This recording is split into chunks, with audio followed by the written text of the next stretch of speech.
बदरंग में सतरंगा है ये। রণবীর কাপুর অভিনীত ব্লকবাস্টার সিনেমা অ্যানিম্যাল মুক্তির পরেই বক্স অফিসে ঝড় তোলে ছবিটি। এরপর থেকেই সিনেমার পরবর্তী কিস্তি নিয়ে দর্শকদের মাঝে জল্পনা কল্পনার শেষ নেই। বড় পর্দায় রণবীরের বিধ্বংসী রূপ দেখার পর থেকেই ভক্তরা জানতে চাইছেন কবে আসবে এর সিকুয়েল। অবশেষে দীর্ঘদিনের সেই আকাঙ্ক্ষার অবসান ঘটিয়ে অ্যানিমেলের সিকুয়েল নিয়ে নতুন তথ্য দিলেন রণবীর।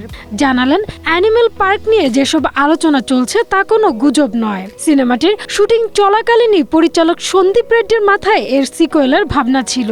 সেই পরিকল্পনার অংশ হিসেবে দর্শকদের কৌতূহল বজায় রাখতেই প্রথম পর্বের শেষ দৃশ্যে অ্যানিমেল পার্ক নামটি দেখানো হয়েছিল। তবে সিকুয়েল নিশ্চিত হলেও এখনই অ্যানিম্যাল পার্কের শুটিং শুরু হচ্ছে না। বর্তমানে সন্দীপ রেড্ডি অন্য একটি বড় প্রজেক্ট নিয়ে ব্যস্ত।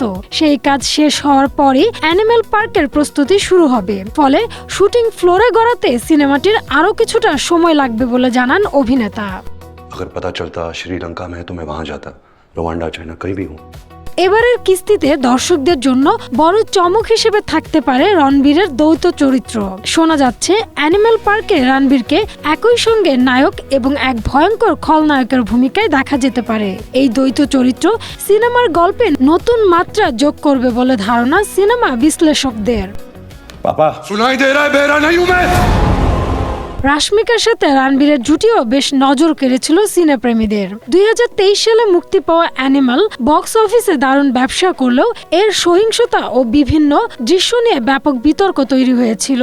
তবে বিতর্ক ছাপিয়ে দর্শকদের মাঝে ব্যাপক জনপ্রিয়তা পায় সিনেমাটি। সেই জনপ্রিয়তার কারণেই নির্মাতারা এখন এর দ্বিতীয় পর্ব নির্মাণের পথে হাঁটছেন। এখন এটাই দেখার পালা প্রথম কিস্তিকে কতটা ছাড়িয়ে যেতে পারে নতুন এই sequel. Humaira Siddika, Asia post.